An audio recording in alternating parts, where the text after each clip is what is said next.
All right, really good first day. I was very pleased with the team's execution, really. First day, you always want to talk about the excitement, but that's always there. Guys are excited to get out there and play and practice, but I thought, I felt better because it wasn't as much of a raw day. It was more of just business, getting better. And I saw us fundamentally for the first day, certainly better than any other first, whether it's the first day of spring or first day last year or any of that. So as it should be, like I talked about, we're a better football team. It was a better practice. It was a better first day. So that's all we could really do, like I talk about all the time, is concentrate on today and getting better. I see some good things from this football team. The freshmen were impressive. You don't realize how long and how big some of those guys are until they put the helmet on, the cleats, and get out there and practice and get around our other players. But we got some good-looking freshmen. We'll see. I'll go watch the film and see who stood out. But they look good, and I could tell there's some talent in that group. The older guys, again, much more efficient. I could tell they did a lot of work this summer, throwing and catching, and just getting out and executing offensively and defensively day one install. So we were able to go relatively fast and have a good clean practice. So it's a good start. We got a lot of work to do, but I like the attitude of this team and where we're headed. Mark, injury-wise, guys that you were trying to see if they were going to be available coming out of, was there anybody that was held out today? I'm trying to think. Marcus. Who else? Kobe was doing limited drills, right? Kobe Walker. Kobe. Yeah, Kobe did. Kobe, like I told you. Reese, like I told you today. Was it Marcus? No, Marcus was good. Everybody else was good. Trying to think. We were in full strength. Nobody got dinged up. With whoever's out there. Nobody got dinged up in shorts today. No, clean practice. It was pretty good. So no, we're in pretty decent shape there as far as injuries. And Hatcher did practice today. He did. Okay. Yep. So there's no long-term issue with him. Why he wasn't immediate. Anything. I got some inquiries today with that. If there's any suspensions, if he was going to be suspended, and I knew clearly any suspensions from anybody, I would have divulged that today to you all. I'm not trying to, I'm never going to duck from you guys. So I want it out there.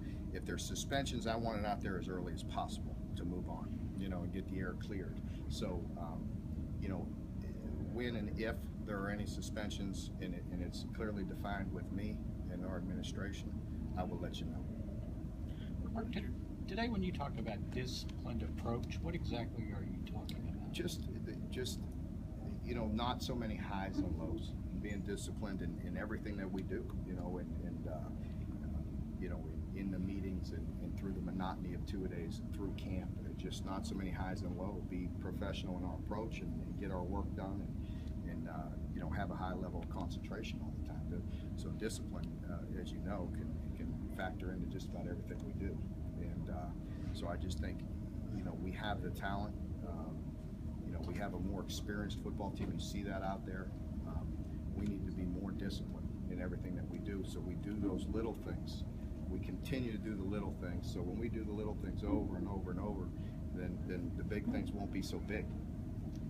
And that's, little things that, landmarks, getting off hashes, balls that are completed when they shouldn't be. And we got to get rid of the what ifs, and that's by doing all the little things over and over and creating great habits. So when pressure hits, then our habits come right to the surface.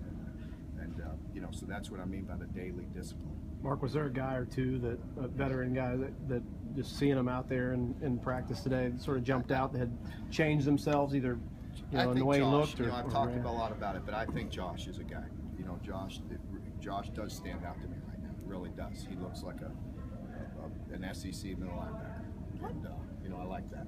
How has your relationship with Josh changed in the last year and a half? I mean, it seems like you were pretty hard on him last year at times. And that's interesting you say that. I kind of mentioned that in our team meeting last night to the players, and that's my point is that I can be very hard on guys, but you have to earn our trust and respect, and that I'm proud of from him, because I feel like he's earned our respect and and our trust, and that's not going to be given to you in this program.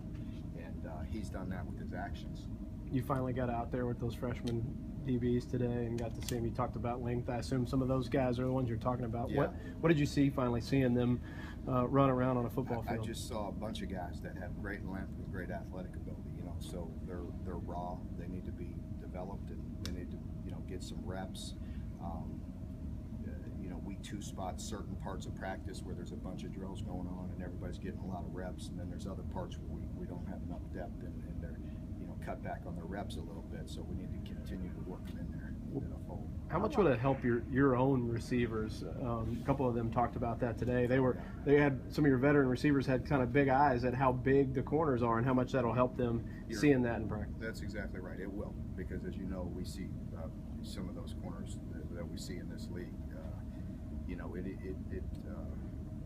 It was even eye-opening to me at times. I can recall going to LSU and really being impressed with the length of their secondary and seeing those guys in person up close. And we got some good-looking guys.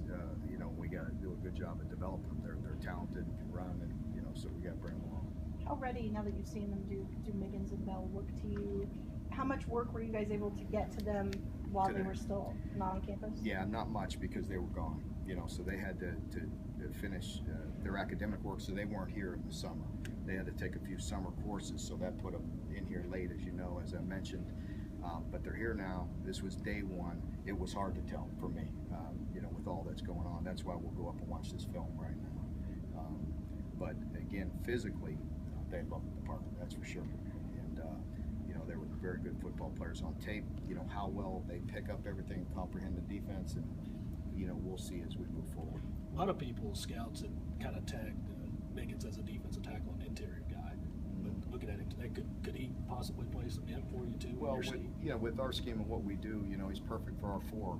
Which so he can play a 4-eye, which is inside, but it's not a total D tackle or 3 technique or whatever. So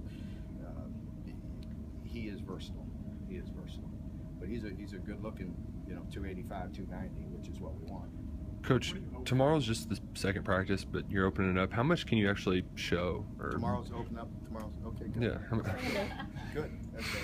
Yeah. Fan day and media day, right? Mm-hmm. Yeah. You guys, no, you'll have all access. I have, I've done that before when there's room, and I don't mind you guys getting in there and taking a good look. And I like to be as open as I can, and I like the fans to come and watch as much as they can. What was the question? But I mean, can you get like really quality reps out of him? Can you go 11 on 11? Can you do that kind of stuff just 2 days in? Yeah, you'll see some 11 on 11. I just ask you to put the filming down when we're 11 on 11, but you can sit in there and watch and make comments about what we're doing. I have no problem with any of that. You'll see something. The bad thing about tomorrow's practice is that there's no pads on. We have to go 2 days with just helmets, so that really slows things down. But we will open it up for the media again and fans if we can. Certainly the media to come in and get a practice when we're got the pads on and we're getting after it a little more excitement. What were you expecting from your running backs today? I mean, yeah, I expect them to do just like they did. They look good. They really did. They look good. They're a year older, a year wiser. We're working on them just to have a great maturity about them, as they should as they get older and work through our program. So they did some good things. They look good. They look comfortable. In the SEC, 3 might not be enough at running back. Yeah. You have Saheem, a guy. Saheem looked good out there. We'll continue to work on something. What do you envision for De Niro last year, whenever he's able to play? What's that? Last year, what do you envision for him whenever he's able to play? Well, he's a very good player. I mean, we were very impressed with the way he played in games. That was the nice thing about him is, you had game tape to watch. And I was very impressed with the way he played.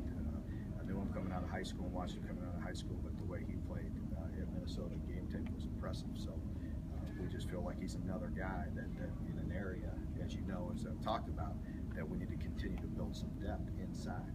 And he's a big, good-looking guy that played very physical for a young guy in that league.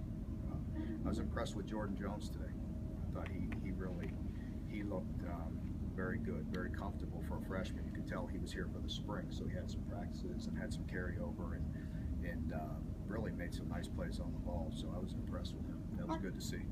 Yes, sir. How's the splitting of the special teams gone so far as Yeah. as putting it into practice and Very good. Andy, Andy's got a lot of responsibility on him. He may not have the title, but he kind of oversees it all as far as handling the kickers and making sure the allotment of practice time is right on par. So I work with Andy on that. And obviously we consult, and he consults with a lot of special teams coordinators and making sure we're putting the time in at every phase, so it doesn't get to be split that way. I know, there's good and bad to a lot of ways to split staffs, and when I came here, I was very adamant about naming a special teams coordinator and putting that all on him. But as I said, many times, I just felt like, I was very specific in what I was looking for in this hire, and I'm very pleased with what we got. And it'll put a little more responsibility on some of our other coaches, but they're capable of it. They're very good coaches that I wouldn't put it on them if they couldn't do it. With Tommy Maynard and Derek Ansley, taking a phase, that's no problem for them. And our staff works so good together. a couple of those guys have said that it sort of has brought new life to that room because they're different people moving different parts. I mean, Makes you've seen sense. that? Yeah, I guess so. I never thought of it that way, but it is. They get a different personality up there every day. And the special teams coordinators, they got a lot on their plate when they're helping us in the, working right side by side with us in the defensive room, and then going and doing special teams. So Coach Peeve used to always joke about him going to his second job, and get here at 4 in the morning or stay late or whatever he had to do. But now it's split up a little bit, and I'm comfortable with it where we're at right now. But you don't worry about continuity at all, or being able to, No, I don't, because as you said, every phase is a little bit different, and I'm so confident in these coaches and what they can do that I wanted to put more on.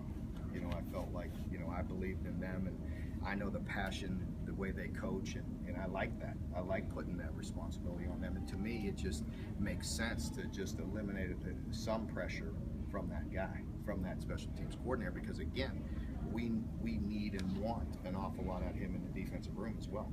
As much as you guys want and need depth at linebacker, Eli Brown already sort of setting in stone he's going to redshirt.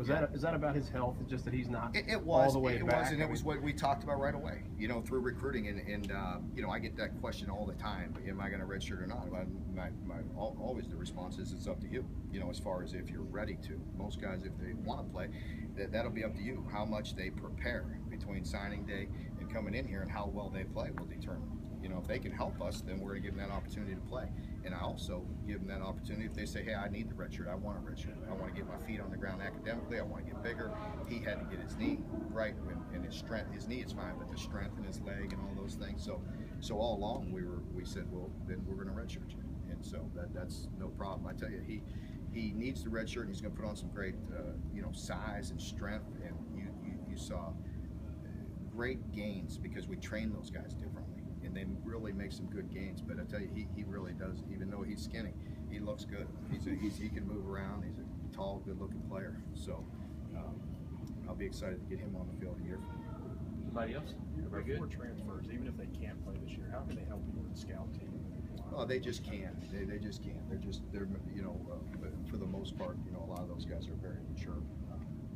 Not 100% like your team, as far as fully developed mentally or physically. But they're very good kids, and they will help us. Very talented, and like I said, they're for the most part very mature, and I think they will help us in the locker room and getting some talented guys on the scout team.